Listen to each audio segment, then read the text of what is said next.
You know what's really this is just a side thing. I've gotten so lucky with just like the way I think about my art that it's benefited me so much, and yet I haven't capitalized on it because I still only have like 4,000 followers and don't get many commissions. But well, I get lots of commission offers. I just don't do many because And like you I don't don't have a take your good work normal ethic. pills. Uh, yeah, but like people always talk about, oh, I only did like fan art so I could like grow a following, or like, or other people will talk about like what you were talking about. Oh, people will only draw like one kind of dick because that's like the kind they're into. Uh, I've always drawn fan art just because I like it. I really enjoy drawing like characters that I like. Like I do a million Isabel drawings, I do a million like Ralsei drawings, um, which has automatically gotten me like a lot of followers over the years. And I just enjoy drawing a vast variety of body types. Like I always say like I like everything from super skinny to like big fat, like, you know, short stack looking characters. I like buff characters. I like tiny dicks. I like monster dicks. I like fucking horse dicks. So I just draw like that whole breadth of everything. But then I completely fail to capitalize on the fact that that's like not something that most people do. Yeah, takes all kinds. Mm-hmm. It's it's an artist's paradise right now. Honestly, I know a lot of people are always like doom and gloom about like the state of like Mm-hmm. art in the world, but I think genuinely like art has been on an uptick like Mm-hmm. constantly. Like we've just kept on rising and Yeah. rising, and I don't think it's ever going to fall. I think we're at a weird kind of peak in humanity where unless like we go back to the fucking stone age when everyone nukes at each other, it genuinely I don't think we're going to lose like art as far as like as far as it's improved because like me and Tom and fucking you, Lovettica, we know this. Like we've seen it where everyone got really into digital art and was making like flash games and was newgrounds and it was fucking funny, haha. I made fun of Dragon Ball cartoons and it's like it is a world of difference how like amazing artists come onto the scene like constantly Mm-hmm. now where it's Oh like yeah. Yeah. and it's not like they're even try harding. It's more like the information is out there now that like people know how to just make good digital art, and it's just like it's just become so streamlined now that people are just constantly improving, and there's just information everywhere now, and it's not even like an overload of information. It's more like if you need to know how to make a specific kind of art, you can find it almost instantaneously. And even if you couldn't, or if you found something and it wasn't enough information, you can just buy like a digital art class that's like $100 tops, and you get like 12 like videos on this like one very specific person talking in depth about how they make their art, as well as just how to make the art. And not to mention the fact that like I think like the start of like all of this was probably someone like Bob Ross, where it's like showing that the average Joe can make art has like unlocked this weird thing in humanity. I'll say where it's just like you see the person make it like constantly every day, and you're like, hold on, if I just did that every day, I would just get good at it. Like I can improve, I can do this.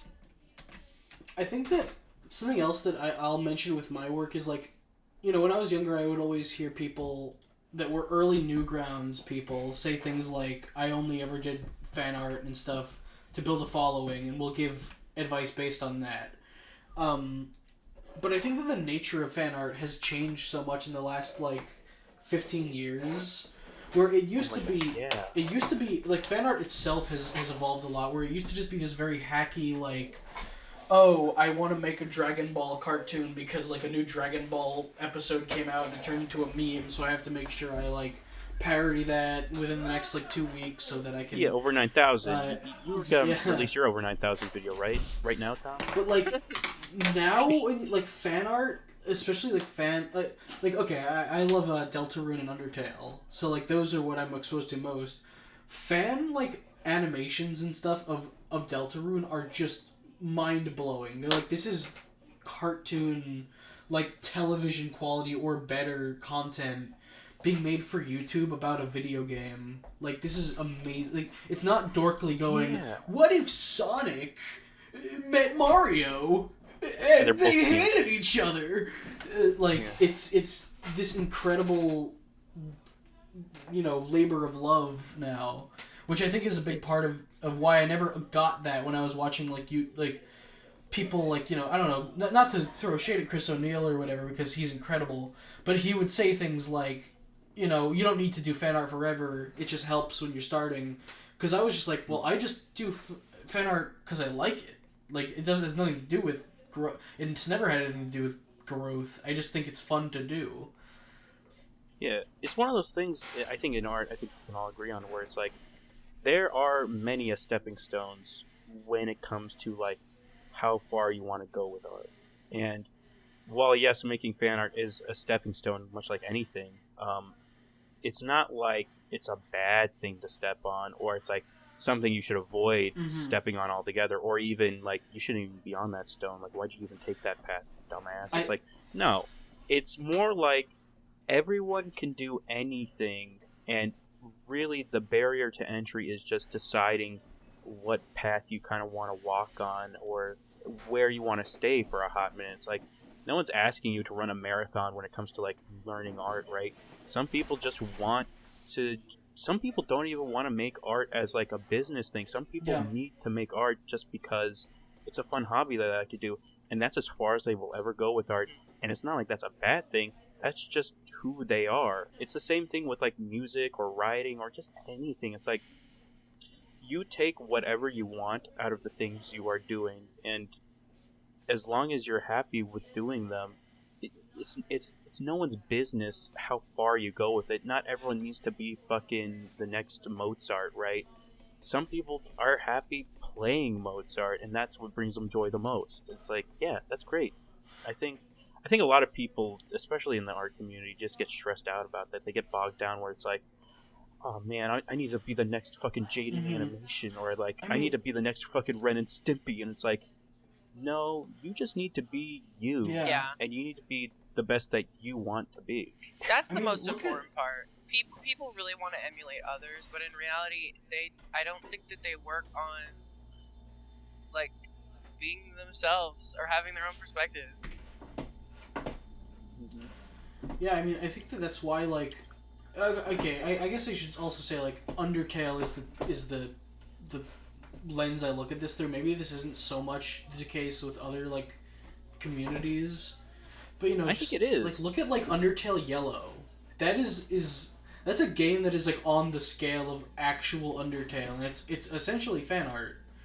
It's just something that has become such more valid and accepted as its own thing, and not just pandering. It's really cool. Yeah, I'll say this much, Tom. I think it's like threefold, right? I think it's these three key pillars of not only does everyone have access to the same technology, that technology is cheaper, and the internet exists to link all of this technology together, right? And so what that breeds at the end of the day is exactly what you're talking about, where it's however size the community is, it's a community that's built off of the same like passion and love for an IP or for an idea or for a concept, right? It's no different from this podcast or from this Discord server we're talking in or fucking Lovi's Discord server. It's all comes from the same kind of plethora of I like this thing. I want to keep talking to people who like this thing, and I want to make more of this thing. And the people around me also agree with that.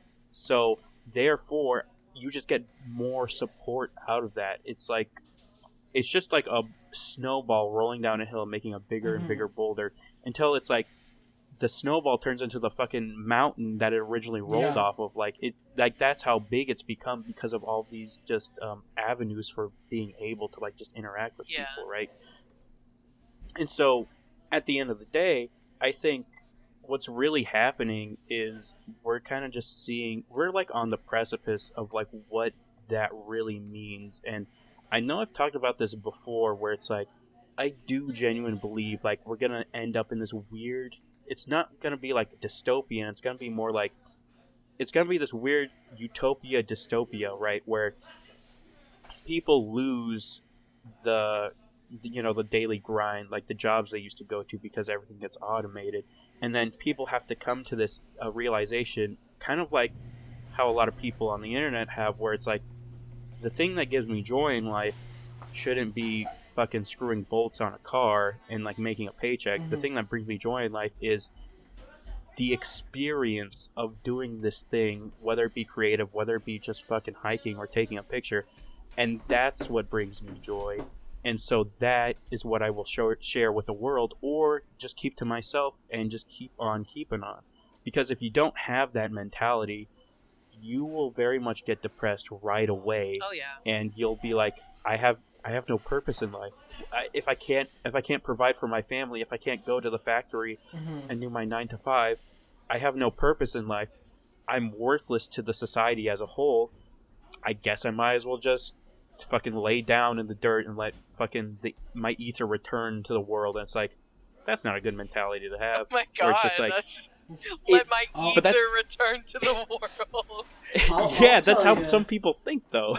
Yeah, that's always And been interesting because I'll tell you, like, me, an electrician, and fucking nailing wires to walls and drilling holes in 2x4s does not bring me joy. If I could spend all day just at home drawing, which is what I hope to be doing eventually, uh, I would take that any day, even if I'm doing it like as work. Like, I don't care. I would just I know I would like it better. yeah, um, And I think yeah, working towards that and deciding like how you'll do it is kind of, Mm-hmm. I find it to be a fun process, but I mean Yeah. there's some people that find that to be daunting. I just think like sitting down, if you don't have an intentional path for where you want your art to go, sit down and make a list of things you want to achieve with your art. If you simply want to make money from it, then gear your content towards that and try to Mm-hmm. like maintain a good mental state while doing so. But like if you genuinely want to explore things that you find like interesting, or if you have a passion for art and you don't want that to be bogged down by like having to make sure that you're meeting a certain quota of sales, then find a job that that allows you to also have time to do art and just do art for Yeah. yourself and post it. yeah, But that's also part of why, like, if I do stick with electrical for the rest of my life, I'm trying to get into the union because that means you get downtime and you Oh get yeah. paid time off and you get shit tons of benefits. You know, you're not waking up in the morning wondering, I wonder if I'm going to be working at that billionaire's house or in some crack den today. Yeah. hmm yeah, and I think another key thing to like hone in on, especially when what Lovi's saying, when not Lovi, Lovettica, that's her secret name on this Discord. But if you ever decide to go on the Discord, viewers, but Uh-huh. when it comes, yeah, there's a little A little synchrage there, plug. that little plug, little synchrage. But when it comes to like learning some new facet of art, I think it's also important to keep in mind that if you do struggle with the thing you're learning, which is what happens all the time, it's a normal, is to not just like throw the pencil away and be like, well, I can't do it. You should focus on being like, well, this is hard. Let me do something I do like, and like do some positive reinforcement when it comes to learning something new. It's you got to pick the guitar back up and play the melody Yep. you love, and then rework and try to figure out how to play that killer guitar solo. Yeah, And don't spend time on boohoo. No boohoo time. Mhm. We don't have any boohoo time. We are adults. We and like I know it's annoying that like this like after COVID for some reason people are just like, I'm grinding. It's a grind set. We're grinding. And like it makes sense. I get it. Like people want to make money, and it can be a little depressing when you're not like. If you go on, I've met so many artists who have told me this, almost to a weird extent. I have a few people who have said I've had to block people before on Twitter because they are too productive, and it makes me upset. Which, like, oh, on one hand, I'm like, you're kind of a crybaby. But on the other hand, if that's you, if you get upset because other people are grinding and they are achieving things, then by all means, block them. If it's going to benefit Yeah. your mental health and it's going to make you feel less like shit, then don't go on Twitter. Yeah, like, Don't go on Twitter unless you have yeah, to like post. I laughed, but like I guess I understand where they're coming from. Yeah. Like I I get just what don't they're look saying. at Twitter. I personally, like, I'm inspired when I see people doing really well. Like some, for example, I found them like not super early, but pretty early. In when they became an artist, and I didn't know them like personally for the longest time. I just like followed them, and I was like, this person is so fucking amazing. I love their art. Uh, and watching them explode from like however many, like 10K or something, when I found them to like what 200K almost, if not more now, has just been like an inspiration for me to be like, I can do the same thing. I can get there. Like I know someone who's done it now. Yeah. Also, I'll say this much: it's completely normal to kind of have those feelings of like Yeah. self doubt. Oh yeah. It's just it comes with being human, and I think on top of that, like our last episode we talked about with like having the artist eye, being able to see things and know like that looks good.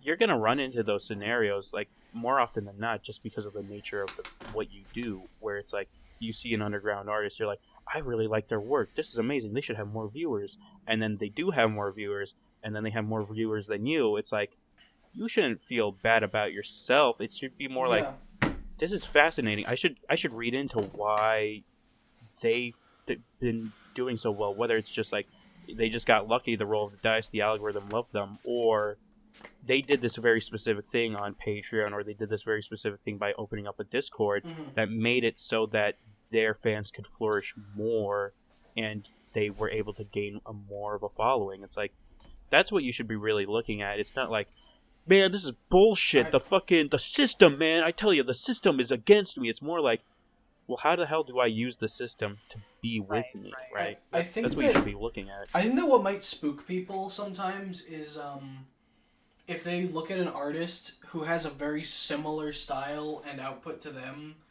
but has 100 times the engagement that they do, they go, well, why are they doing so well and I'm not? Like, there must be some secret that they know that I don't, something that they're doing that I'm not.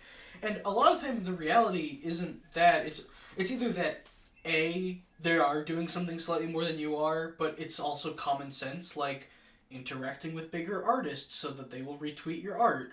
Yep. Or just talking to fans. Or posting at a talking to specific people. time where most of the Yeah. traffic is going on. And the other possibility is, well, they've just been doing it for longer and have just snowballed for longer than you have. They're on a different point in their like exponential curve than you are, so you shouldn't be freaking out about it. I'll say this much, viewers who have noticed this, because we've been uploading on YouTube as of late. I have been doing very specific things, maybe on purpose, maybe not so much on purpose, where I've been wanting to figure out how are we gonna get like the most bang for our buck, like when we upload a video for the first time, right? And so, if you've noticed, for episode 3, I uploaded that very late at night, according to America's standards, and I was just curious to see, well, how much engagement, how much viewers are we gonna get like really late at night? Because at the end of the day, this podcast is for artists, right? And I know a fair amount of artists that are night owls, Oh, yeah. I like to say, and but it tends to be, I've noticed, and I think Tom can kind of. It's hard to say still early on, especially like this early in the game, but we've had so much success with just like basically almost getting like 200 viewers on like the second episode that I was like, you know what, let's kind of play with the system here. And so I uploaded episode 3 very late at night, like basically almost like it's the next day late at night, and it did pretty well. I mean, it did basically the same amount as like the first episode, but like it tends to be, if you just want more eyes, then you should post it when you know there's more people looking at it. And I'll say this much, for people who don't know, there's this silly little thing that every website does, and it's conducive for doing good business, where based on where you're posting in like real life, like if you're in Canada, it tends to be the people that look at your stuff will be Canadian viewers first, and then everyone else secondary. And if you look at it from like a grander scale, like that makes sense, because like the way like the internet works as a whole is like data gets transferred to servers, and then those servers transfer data to other servers, and so it takes a longer time. Technically, like back in the day, it would have taken a longer time to like get those servers to have information on what, because it's easier to have more servers backed up with the same thing rather than just have one centralized server that delivers you the YouTube video, right? It just makes more sense because it would take less time. And so that's how the internet works as a whole. And so it stands to reason, if you post in Canada when you're in Canada, then Canadian viewers are just going to see it first. And we've seen this a lot with YouTube, in fact, where YouTube in America operates slightly different than YouTube in Canada or YouTube in Japan or even YouTube in China, right? Because I don't think they're able to see most of that stuff. But um, it's how it is. And so if you're looking for like, you're wondering like, man, I'm just a night owl artist and I post all my stuff at night at like basically at 12 and nobody's looking at it. And it's like, well, it's probably because you're in America, it's 12 o'clock, and the only people who are going to actually see it are either Americans themselves or maybe Australians, right? Yeah. And that's a fair shake for me because, like, I know for a fact, Falcon, for example, who is an audience member listening in right now, is an Aussie, and I know for a fact that if I upload the fucking episode of the podcast, like, right now, they're most likely going to see it, and they're going to be like, ooh, this is interesting, I'll put this on the back burner, I'll watch this. And so it's all about playing to your audience or just playing to what you know is going to happen. And like 9 times out of 10, I'll say, is if you just prepare stuff ahead of time and you're like, I have a week's worth of art that I can post, I'll just slowly trickle it out and I'll post it at a very specific time, or I'll post it at different times to figure out when posting that art gives me my most bang for my buck, the most views I will get. And it sounds crazy or it sounds silly, but like these like weird small optimizations, or as I like to call it, metagaming life, allow you to succeed slowly but surely. It's all about that like compounding interest, right? It's all about if you just have one more viewer, hey, that's one more viewer. And then one more viewer is insane because they can talk to 10 other people who can talk to 10 other people who then can talk to 10 other people about your art. And that's all it takes. It just takes that one fan who's like, really jonesing about your art to be like, I need to share this with the world. No one else is seeing this, and then that's just how it works. Yeah. Yeah, I definitely think looking at like what times you're posting and what times like I don't know, I didn't really believe when I googled like the prime times to post on Twitter, because it said like Wednesday at like 2 o'clock in the afternoon, which I've posted up. When I first started posted on Wednesdays, and I have noticed like if I post later at night, like 6 or 7 on like weekends, I get a lot of engagement. If I post earlier in the morning, like 1 or 12 on every other day, usually that helps. But weekends specifically, I post in the afternoon, and that usually works pretty well. I don't ever post in the middle of the night because I mean that's just like it's the witching hour. Yeah, it's like sacrificing a whole bunch of viewers for no reason. I've personally like stopped trying to metagame. I'm sure it'll become more relevant once my account is like bigger and it matters, like those numbers matter more. But for now, I've stopped trying to metagame what time I post because like sometimes I'll post at like the perfect time, like the middle of the day on a weekday, or like right at the nice. This is exactly when people are getting on Twitter, and it gets like 3 likes. But I've also had posts where I put it up at like literally like 1 a.m. and then I wake up the next morning and I have like 80 notifications and I'm like, oh, okay. So I'm just like, I'll just post whenever I think of it because I have so much art anyway. So I can just like, you know, most of my stuff is like doodles. So I can just be like, I feel like posting right now. Let me go through and see something I haven't posted yet. Oh, that one. Put it up. Yeah. And on top of that, I'll say this much. Posting is better than not posting, right? Mm-hmm. So at the end of the day, right, you can fucking hoot and holler and count the numbers as much as you want, but if you just get like anxiety or you're like, oh man, I should have posted this like an hour ago, it's like, no, just post it now. It's like you're not doing yourself any favors by like really like going in on it. But I'll say this much, I think in the early game of just like doing anything is you want to do it to your best of your ability, and then once you do build that audience, whether it's 100 people or 500 people or whatever number you're comfortable with, and you're like, you know, this is a solid group of people that I know really like my art, so genuinely it doesn't matter to me if I fucking blow up and then I act like no one's watching. It's like all it matters is that you can just give these people who like your art, you know, just more of your art if you so choose. And it's like it doesn't matter when you post it, because at the end of the day they like your art, they're following you, They just want to see what you're making, True. and it's all about that consistency. It's more consistency rather than timely manner, right? So when we're saying this, it's like if you just build a fan base that understands your workflow and understands when you're just gonna post something, then at the end of the day, as long as you keep posting it at that specific hour, that's all that matters, because that's when those people are gonna check their phones and be like, "Oh, dude, Tom always posts at this hour. I'm gonna go just do a quick little scan, see what he's posting." Or the only reason we do like this weird metagame stuff is so that you can get those people at the beginning who are like, "Oh man, they posted. I'm just scrolling through Winter. I'm just scrolling through Twitter. It's whatever." And then it's like, "Oh shit, there's a new artist I've never seen before." And it's like that's why you do that stuff. It's not for the fan base you don't have, right? And like at the end of the day, we said posting's better than doing nothing. That's true. Yeah. But that being said, and I've had to tell myself this before, specifically with the balance between Patreon and Twitter. If I have a piece that I just made and I want to post it on Twitter for engagement, sometimes I'm going to have to sacrifice that to provide a post that is exclusive to the people who are paying to see my stuff. Because at the end of the day, while it is great to post on Twitter and share your artwork, you owe the people on Twitter absolutely nothing. You don't owe them your art. You don't owe them your creativity. If you don't want to post, or if you feel like you're tired that night, but you want to make a post for Valentine's Day or whatever, go get that sleep and wake up the next day and just post something late for Valentine's Day. You don't owe Twitter art. Like that's not a thing. Don't force yourself to post something.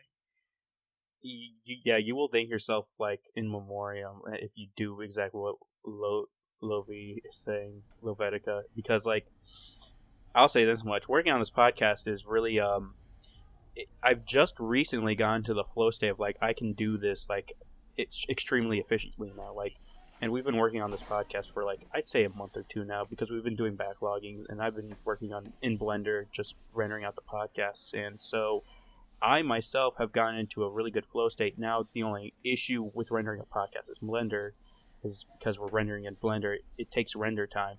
And I'll say this much: thank God I live in the future, because rendering a podcast that's an hour or 2 hour long genuinely takes like 8 hours or so, with 16, about a day, right? And I can render podcasts out when I'm at work, right? Because that's just money on the table, right? I can just use my PC when I'm not there. And specifically with episode 3, if we kind of want to get into like the meta of this, the reason it was uploaded so late was because the render fucked up.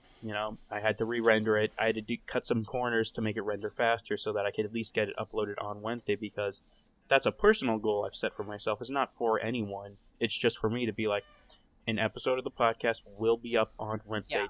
I'm not going to say what time Wednesday, but it'll be up on Wednesday. Whether in fucking, 1080p or 720, it'll be up, and you'll be able to at least listen to it. And I think that's more important than any commitment you've made to literally anybody else. Fulfill the commitments you make to yourself, period. And when it's a money thing, like Lovettica says on Patreon, I think it's good to have a good dichotomy or a good balance where it's like, sure, I know for a fact like the people paying for my Patreon are going to want to see consistent art, and that just makes sense. But you also have to realize, like, just because you have a Patreon and you have people paying for your art doesn't mean like you can just quit like Twitter cold turkey, or you can just quit like advertising yourself like cold turkey. It's like that's not a healthy business practice just in general, because it's like eventually the well's going to dry. You need that new blood to come in, right? You always just need new people just to see your art and be like, yeah, I'll go to the Patreon, because it's like you just need that in any business where it's like you just need new customers, because any business that just serves the same thing over and over again, it just serves the same soup and salad. We see this with fucking Kitchen Nightmares. I think everyone can relate to that. Is where you see like these businesses that are like, we've been serving fucking steak and potatoes since fucking 1950s. I don't know why we have to change anything, Gordon. And it's like, well, you have to change at least the decor. I mean, like, look at this stuff. It's all orange plastic, and it's been washed out by the sun. It's like, come on, guy. It's like, that's kind of what you need to do with your art to some extent. Not, like, change it up, but, like, you need to be able to like let people know you're still around and you're still making art. You know. I do think variety is important, though, just to keep your like. I think that if you Mm-hmm. don't get variety, I don't think that it's that your art style itself will kind of go out of fashion. I think that it's because this has happened to me multiple times, and I've seen it to happen to others. When you're drawing the exact same art style too often, even if you're drawing a variety of things with that style, uh, the best parts about it will get very good, but then the worst parts about it will start getting very stale and exaggerated because you just kind of get into a flow state where you're just drawing without thinking. I think it's good to just draw like different art styles that don't have are nothing close to what you typically draw once in a while to just Or keep work in those 3D. wheels like greased or work in 3D, Yeah. sure. Just do anything different. Literally anything. You could bake cakes. Like to me, that's art. If But you just bake a cake, because that's what I do. because Is what I'm just talking put about yeah. what I'm talking about isn't just that. It's more like specific to drawing though. Like I'm talking about Mm-hmm. drawing in a different art style than usual because it'll make your hand do different things you're not used to and go, oh, okay, you know what, I get this thing a little bit better now and I'll apply that to my main art style and it'll make things kind of mesh nicer. At least that's how And it's you're always been for me. Whenever I try a new art style, it makes my core art style better. yeah, and if you're like Tom or Lovettica or just any artist that's good at what they do, and you do draw a lot, and so you draw fast, it's like, yeah, why not spend an extra time or two doing something new? Because let's be honest, you do have the time now because you've just gotten more efficient at Mm-hmm. art. Like that's just how it goes, and you just it's just compounding interest, right? It just keeps on adding on. It's like the better you are at art, the faster you can be at it, and the faster you can work on other stuff, and the faster you learn at that, and then it just becomes this whole thing where it's like, well, shit, now you could do just about everything, and it's like, goddamn, that's nice. It's nice being kind of self-sufficient to some extent. You know, not anyone can do everything, but if you can do a lot of small things fast, it feels to a lot of people like you can do everything. Yeah, Yeah, I I think think. I think that, and to an extent, like I in the past have had a really bad problem with comparison when it comes to like we kind of touched on it a Yeah, little bit, but like stop comparing yourself to other artists. Stop. Mm-hmm. You are you. it doesn't do Figure anything. out what you can offer to an audience that nobody else can. That's the most important part. Yeah. Even if people aren't interacting, because here's the thing: interaction does not denote success or skill Yeah. level. There are so many artists that I know that steady don't get any interaction and are some of the most talented artists I've ever met in my life. Yep. Meanwhile, Yeah. there's also, don't get it twisted, there's some artists out there that have hundreds of thousands of followers and have some of the worst art you've ever seen. It's just gonna Mm-hmm. happen. There are people out there that are like that, and following and numbers don't denote your success personally as an artist. Find success within, and stop comparing yourself to other people. Yeah, I think Kermit the Frog put it best when it's luck will always happen. The question then becomes, are you prepared to take advantage of the luck, Mm-hmm. right? That wasn't Kermit the Frog. That was Jordan Peterson. That was just a little joke there, a little jab, because they sound the same. But yeah, But that's yeah, something to keep in mind. that's actually what I was touching on earlier. When I mentioned like the example of an artist being like, well, why do they have so much engagement and I don't? When we have relatively similar art styles and like we draw a similar amount of stuff, and it's just because well you haven't gotten that like lucky. Well, you know maybe it's because you don't interact with enough people, or maybe it's just because you haven't gotten lucky yet and gotten like Yeah, picked up by the algorithm. You know, maybe all it'll take is like one big artist to retweet you, and now suddenly you have a career. that's also a massive thing. Like I don't, I have a lot of friends who have a larger following, but like I've noticed that there are artists that steady get interaction from one or two really big artists, and because Mm-hmm. of that, their success is catapulted. Like for instance, I have an acquaintance. I don't know if you've heard of their art. You might have. Their name is Black Whiplash. Um, they make like big booty, like Mm-hmm. content, lots of big asses. Mm-hmm. Anyway, they have a somebody in their server named Yama, and Yama does basically the same thing that Black does. Completely 100% carbon copies, there were some instances where they were screenshotting like streams and tracing Yeah. things directly. But Yama steadily gets retweeted by the same people who retweet Black, and Black has retweeted Yama's art before. Yama has literally the same amount of followers as Black now, and draws the same thing but worse. But it's just because it's the Yeah. same type of content that their followings are now equal, which I find funny because Black is a lot more talented when it comes to art. No shade to Yama, but I mean Yama literally traced, so there was a large portion of their career where they were just tracing off other artists. Um, but that being said, I think looking at numbers alone to value yourself, I think, is ignorant. Mm-hmm. Just Yeah. do you focus on like self enrichment, and if you find success on the way to that, then good. If you need to take time to focus on like what you want to like market, or if you're having a hard time marketing yourself, then so be it. Just take time. Take time to think about what you want. Yeah. And not to like hone in on like tracing or whatever, but I think it's important to mention is I think it's every artist's duty, I'll say, to fucking learn how to draw, and that tends to be you learn kind of how to do lines by tracing other people's art. But I think what we should really talk about is you shouldn't just post a traced drawing, right? You should just keep that to yourself, like when you're learning how to draw, right? Yeah. I think that's just good etiquette all around. And at the end of the day, I'll say this much: it's like comedy, where yeah, someone can just copy an art style, or someone can just like basically do verbatim the exact same thing you're doing.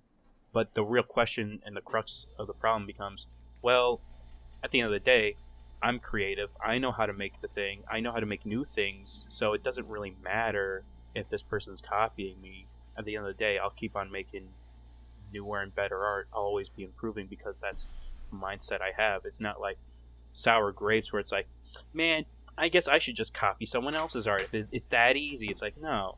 The reason they're successful is because you're successful. It's not like they're successful because just because. It's more like they're successful because they just monkey see, monkey do, while you are successful because you can just make anything. You can make something brand new. Yeah. I think that is also, I mean, it's important to establish what kind of artist you are, and I think that's like Mhm. part of that is kind of deciding what your strengths are. Personally, for me, I have never had to trace art because I learned semi fundamentally. I'm the bridge between the old style and the new style of art. Where I did a lot of still life study.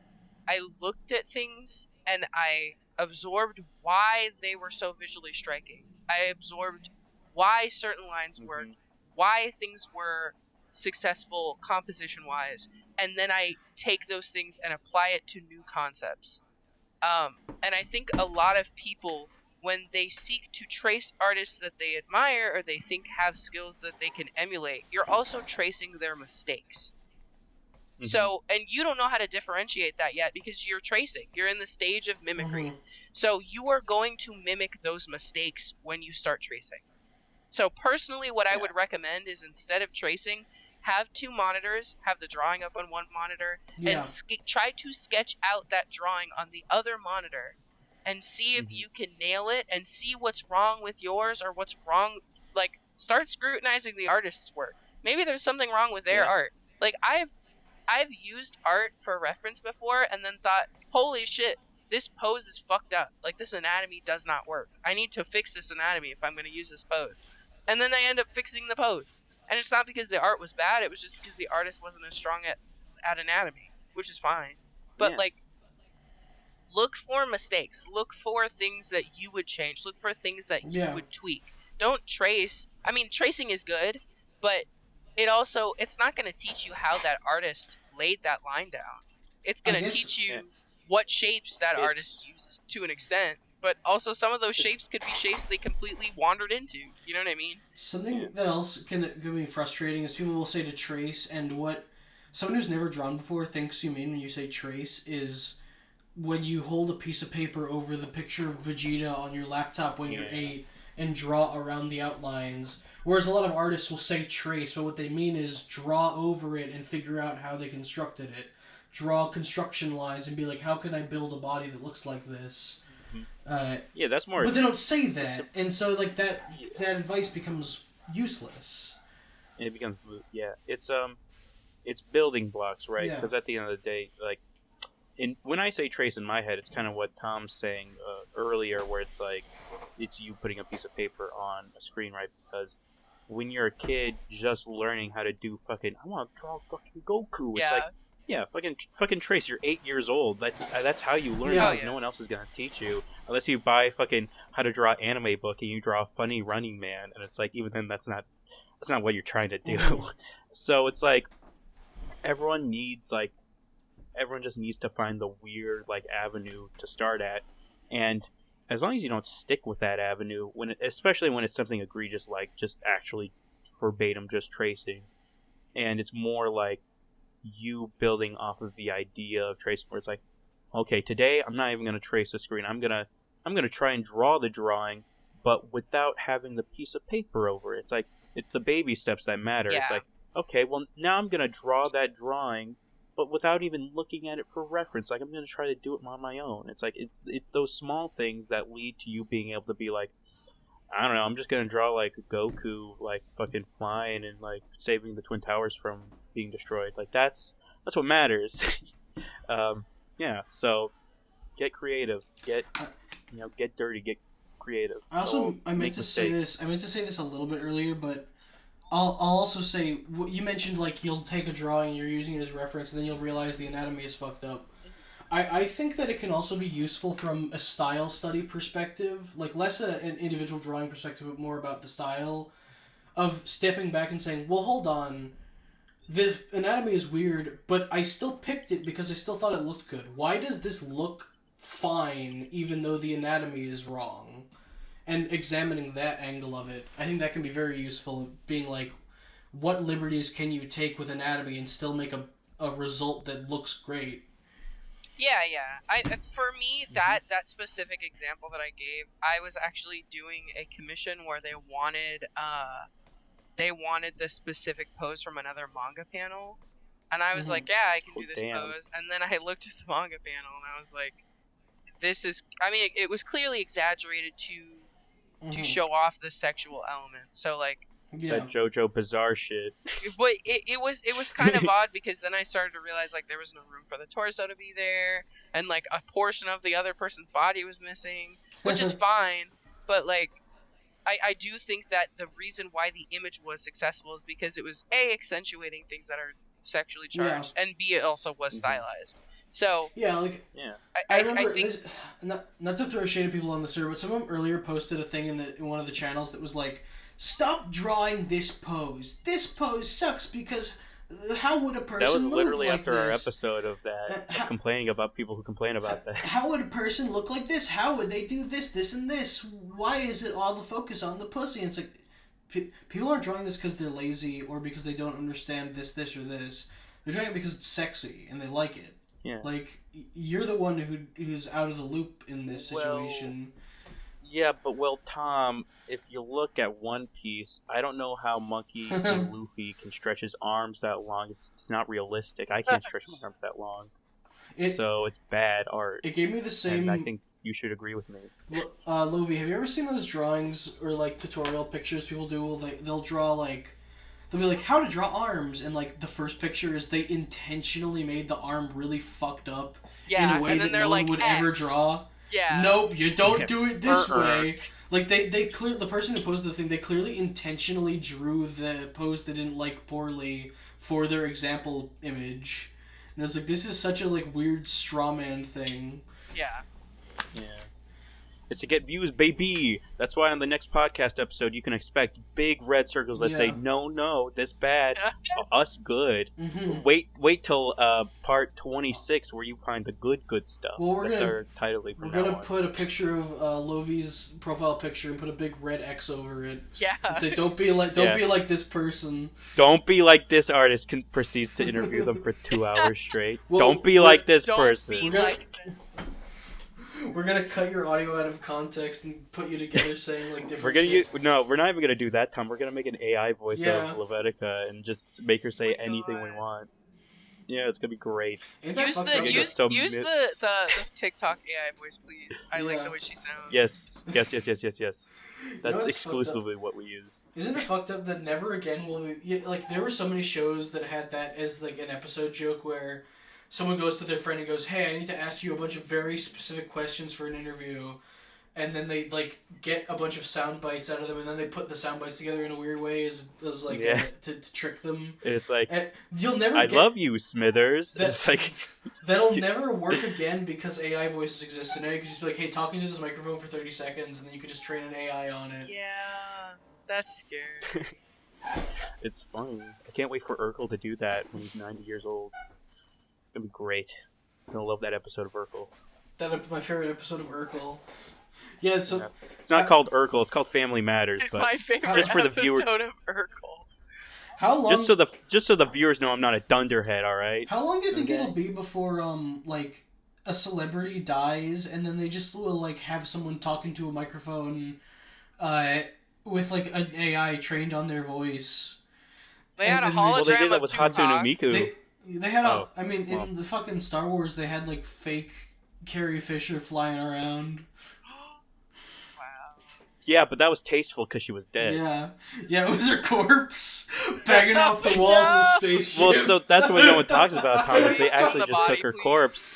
dude. Yeah, that's what they did. She They was just launched covered it into in- space, much like the She Elon was covered car. in bruises because she kept banging off the walls of the spaceship. Well, the thing is, Tom, when you put a dead corpse into space to film it, it's already freshly preserved Yeah. just because of the vacuum of space. So it just made sense. It was more cost effective to float her out into space Yeah. than it was to CGI her. So it was tasteful, I think. They put her on a big Yeah. catapult. It's as tasteful, if not more, than the Gollum game. Yeah. So Yeah, the Gollum game had Carrie Fisher in it too for some reason. It was weird. What yeah, the you could see her fuck? float through. You could see her float through space when Gollum looked up at Yeah. the stars, wishing upon them. There was a corpse mutilation minigame. Well, yes, but the problem with that one, Tom, the problem with that was the load scenes were in the Yeah. wrong area, so you would reload into failing the mission. So, Is that a real thing that happened because with that that game game? is horribly made. Was there a mission that you would Yeah. load into the fail? Yeah, there was That's a lot of great. those. Yeah. So, anyone playing the Gollum game, look out. Watch Anyone playing the out. Gollum game? Yeah. Game? Tell Carrie Fisher's estate not to sue us. Well, they won't because they can't because this is all hypotheticals. Mhm. Yeah. Much like this podcast, it's all ethereal. This is- It's not real. It's all stardust. This is not financial advice. Yeah. I don't even exist. Yeah, this is Don't. This is not financial. This is not medical. This is not nutritional advice whatsoever. We just have to. You We have that should preloaded in the podcast. You should invest in Carrie Fisher, the video game. We're selling NFTs. Is it like ET the video game? Because Yeah. if not, I'm not buying. No, So it's our the- NFTs are legally distinct from Carrie Fisher. They are called Fairy Kisher NFTs. Oh, I was gonna say they're called Carrot Fishers. No, they're because Carrie it's like They're good. Carrie Fisher, but we are a DAO, a decentralized autonomous organization. Oh, okay. No one person is responsible for any of the. Yeah, the Tom. artwork. My plot of land not isn't our fault. actually a part of We're based in America. It's Finland. much like Molossia. Yeah. So yeah, And you can my estate is invest. much like Molossia, where it's its own governing Yeah. body. So think about that. Put that in your pipe and smoke it, Tom. It's also why we have to stay in a fucking. Yeah. What is it? What's the? No, I keep wanting to say Serbia. What's like the icy cold part of like Russia called? A hellhole. No, like the middle part of Russia where fucking. Oh, Snowden Middle lives. Earth, where Gollum's Yeah. from. We're living with Edward Snowden right now, because we can't be caught by the United States government for certain reasons that we can't disclose. I'm gonna find Edward Snowden. I'm gonna pull down his pants. I'm gonna take a picture of his cock, and then I'm gonna post it online so he feels exactly how we feel. Yeah, Also, he's not safe. Cyber- Balkans is- Siberia. the Balkans is under Russia. Wow. Yeah. It's like east of, no, west of Russia too. Yeah, I know a bit about geography, Tom. The South Balkans, Africa is kind of in the south. the Balkans is where everyone wants to fucking kill each other. It's like 40 different countries, and literally all of the. Not only do they all hate each other, but literally all of their like national anthems are about how they hate each other. It's kind of funny to watch. There's camaraderie right there. It's not as funny when it breaks out into wars.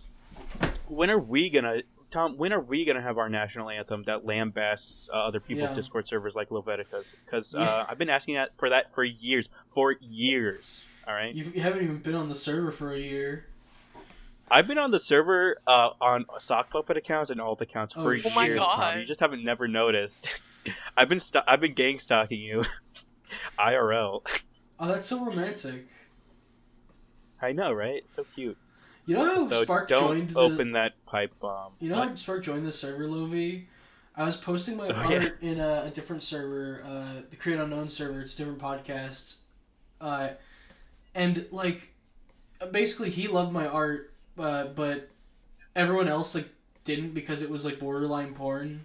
It was sexy. No, they didn't, like, dislike it, but, you know, it was just kind of, like, you get, like, the childish Bunch jokes. of old farts You get, like, trying to the- make it big on YouTube. Have you ever Didn't seen, get the like, new age kids. The childish, like, jokes you'll get when someone sees, like, cleavage for the first time, and they're like, ooh, spicy, and you're like, it's just a drawing of a woman. Have you ever been to a beach Yeah, before? it's a woman. They exist everywhere. And I mentioned, Spark was like, your art is so good, and I told him I had a Discord server, and he, like, immediately joined, and I was very flattered. We talked about it. You'll probably see it, Lovettica, if you ever decide to watch this podcast, which I highly don't recommend because it's I already nothing started. but.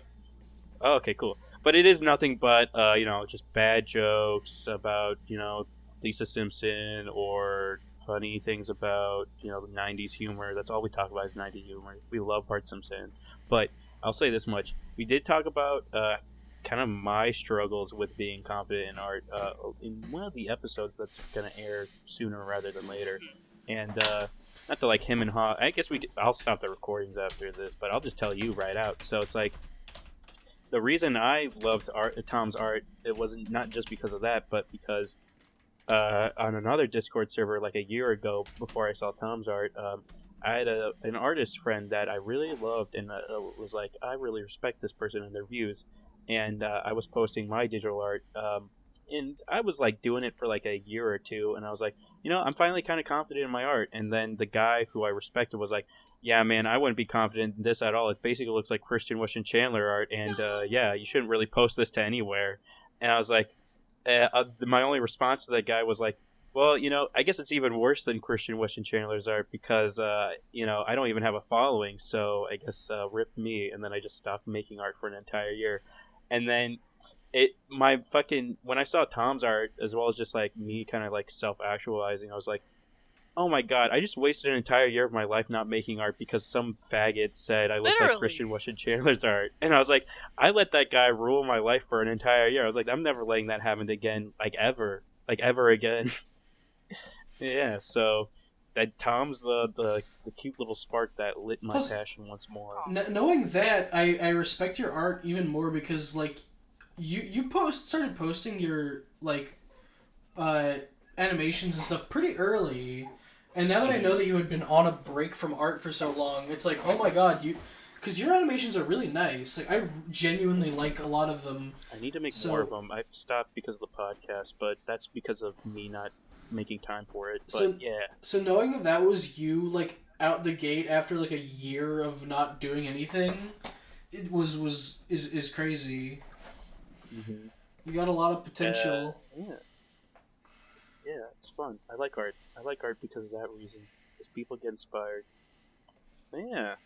Alright, I think we're done. Mm-hmm. No more fun talking to Lovettica. No more fun. No more fun.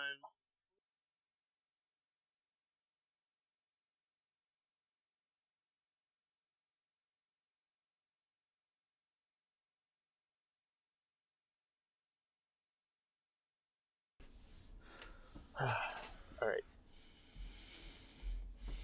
Our guest today has an avarice that rivals the sun. They draw the most outstanding art this side of the East Coast.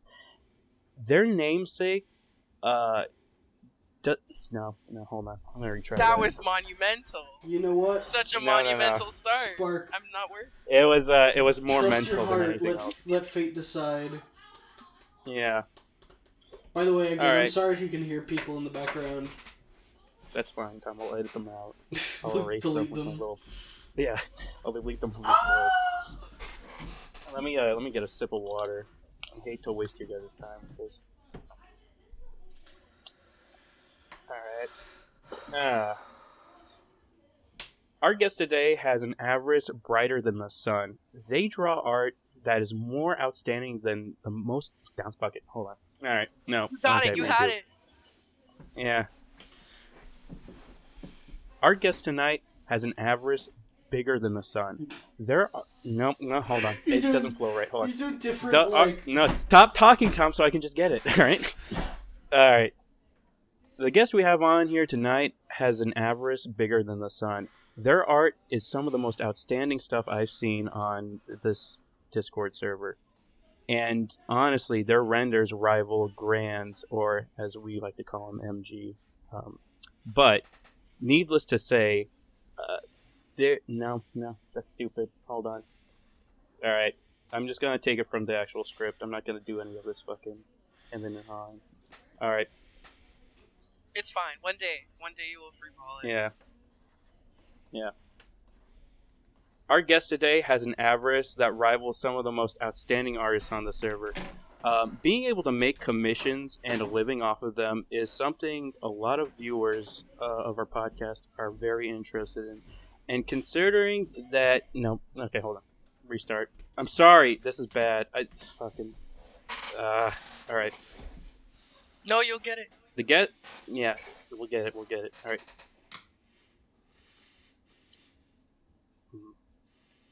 The guest we have today has an avarice that rivals some of the most outstanding artists on this server.